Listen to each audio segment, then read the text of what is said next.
Good morning all students. मैं विद्याधर सियाक आप सभी का ऑनलाइन प्लेटफॉर्म पर स्वागत करता हूं। आज की इस वीडियो में हमें कवि कबीर के दोहों के बारे में पढ़ेंगे। आपके सरयू पुस्तक में काव्य खंड में जो प्रथम पाठ है कबीर के जो दोहे आपके पाठ्यक्रम में शामिल हैं उन्हीं को पढ़ने जा रहे हैं। देखिए, कबीर के जो दोहे हैं उनमें गुरु की महिमा का वर्णन किया गया है। प्रथम दोहे के अनुसार आप पढ़ेंगे तो सबसे पहले आप दोहों का वाचन कीजिए कि गुरु गोविंद तो एक है, दूजा येहू आकार, आपा मेट जीवित मरे तो पावई करतार। जो प्रथम दोहा लिखा गया है इसका उच्चारण गुरु गोविंद तो एक है, दूजा येहू आकार, आपा मेट जीवित मरे तो पावई करतार। इसी प्रकार दूसरा दोहा है कि ज्ञान प्रकाशा गुरु मिला, ज्ञान प्रकाशा गुरु मिला, सो जिन्नी बिसरी जाय, जब गोविंद कृपा करी तब गुरु मिलिया आय। तो जो प्रस्तुत दोहे हैं इनके बारे में अपन सबसे पहले जब व्याख्या करते हैं तो क्या करना चाहिए इसके बारे में जानकारी प्राप्त कीजिए। प्यारे विद्यार्थियों, सबसे पहले हमें यहाँ संकेत लिखना पड़ेगा। संकेत में आपको ये लिखना है कि जो आपका पद्यांश है उसके प्रथम दो शब्द यहाँ से लिखेंगे। आप लिखेंगे गुरु गोविंद, गुरु गोविंद लिख करके रिक्त स्थान लिखते हुए अंतिम दो शब्द जैसे मिलिया आई, मिलिया आई, मिलिया आई। इसका मतलब आपने यहाँ से लेकर के और यहाँ तक के व्याख्या की है। उसके बाद में दूसरा पॉइंट आता है आपका संदर्भ। आप अच्छी तरह से जान सकते हैं कि संदर्भ में क्या लिखना चाहिए, कवि, कविता और किताब का नाम। तो आप सबसे पहले लिखेंगे प्रस्तुत पद्यांश से हमारी पाठ्य पुस्तकें सरयू के काव्य खंड में कबीर द्वारा रचित दोहों से उद्धृत है जी। फिर आप लिखेंगे प्रसंग में क्या लिखना है, इससे ध्यान दीजिए ये जो निर्धारित पॉइंट हैं संकेत, संदर्भ, प्रसंग, उसके बाद में व्याख्या आएगी, फिर विशेष आएगा। तो सबसे पहले संकेत में ये लिखना है कि आपने कहाँ से कहाँ तक व्याख्या की है, क्योंकि आपके पाठ्य पुस्तक में जब बोर्ड एग्जाम में जब प्रश्न आता है तो एक पद्य भाग से पद्यांश की व्याख्या पूछी जाती है और गद्य भाग से गद्यांश की व्याख्या पूछी जाती है। पद्यांश की व्याख्या पूछते समय विकल्प दिया हुआ होता है, अथवा दिया हुआ होता है, उसमें आप अथवा के नीचे का पद्यांश हल कर रहे हैं या ऊपर का, इसके लिए संकेत जरूरी हो जाता है। तो इससे पहचान हो जाती है एग्जामिनर को कि आपने कौन से पद्यांश की व्याख्या की है। तो आपने यहाँ से यहाँ तक लिखा, संकेत लिख दिया। फिर आप लिखिए संदर्भ में कवि, कविता और किताब का नाम हमेशा ध्यान रखिए कि ये पद्यांश कौन से पाठ से है और इसके कवि कौन है। तो प्रस्तुत पद्यांश से हमारी पाठ्य पुस्तक सरयू के काव्य खंड में कबीर द्वारा रचित दोहों से उद्धृत है, अर्थात दोहों से लिया गया है। प्रसंग में आप लिखेंगे इसमें किस बात के बारे में वर्णन किया गया है। तो इसमें क्या है, कबीर ने गुरु की महिमा का वर्णन किया है। तो आप लिखोगे प्रस्तुत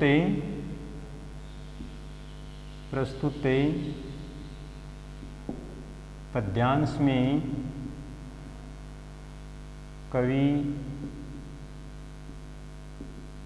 कबीर ने गुरु की महिमा का वर्णन किया गया है, अर्थात गुरु को महान माना गया है। इसके बाद में आप प्रत्येक में एक एक पंक्ति खाली रिक्त छोड़ते हुए आप लिखेंगे व्याख्या। व्याख्या में आपको लिखना है, विस्तार से वर्णन करना है। कवि कहता है कि ऐसे, अब यहाँ से व्याख्या करेंगे जैसा कि मैं आपको बता रहा हूँ। व्याख्या कैसे करते हैं? कवि गुरु महिमा का वर्णन करते हुए कहते हैं कि गुरु और ईश्वर में कोई अंतर नहीं है, अर्थात गुरु और ईश्वर तो समान है, दोनों में किसी भी प्रकार का कोई अंतर नहीं है। गुरु और ईश्वर में कोई अंतर नहीं होता, दोनों को एक ही समझना चाहिए। अर्थात जिसमें ये अंतर है, दूजा यानी दूसरा या भिन्न जो रूप है, ये मानव शरीर है। इस मानव शरीर के कारण ही मनुष्य सांसारिक माया मोह में फंस करके गुरु और ईश्वर में अंतर समझ लेता है। अर्थात हमारा शरीर स्थित जो मन है वह अज्ञानवश इसमें भेद स्थापित कर देता है। मनुष्य अपने अहंकार को यदि त्याग दे, आपा अहंकार मेट जीवित मरे, अगर मनुष्य अपने अहंकार को त्याग दे तो उन्हें ईश्वर की प्राप्ति हो सकती है। तो आप इस व्याख्या को कैसे करें? अब अपन विस्तार से व्याख्या करते हैं। प्रस्तुत कवितांश कवि कबीर द्वारा रचित दों से उद्धृत है। ये पद्यांश हमारी पाठ्य पुस्तक सरयू से संकलित है।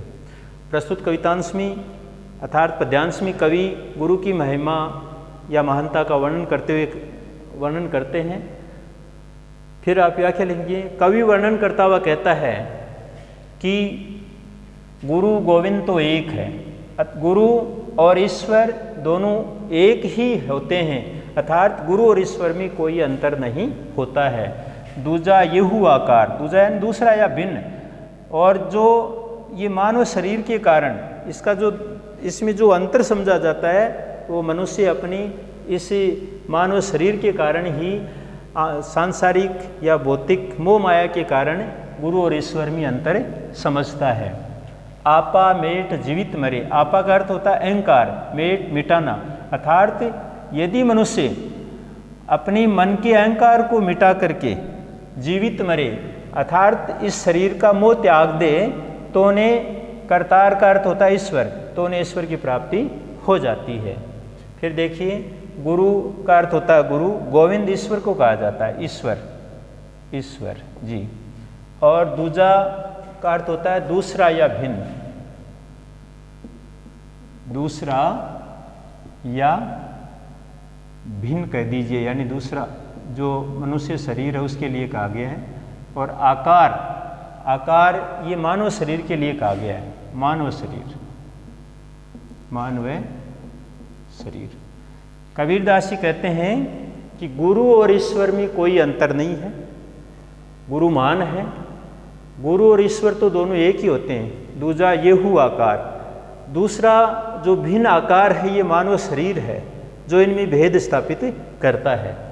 यदि मनुष्य आपा मेट जीवित मरे, आपा का अर्थ होता है अहंकार, यदि मनुष्य अपने मन के अहंकार को मिटा देता है, अपने मन के अहंकार को त्याग देता है, तो उन्हें पावई करतार, तो उन्हें ईश्वर की प्राप्ति होती है। करतार कहा जाता है ईश्वर को, तो उन्हें ईश्वर की प्राप्ति हो जाती है, अर्थात ईश्वर की कृपा हो जाती है।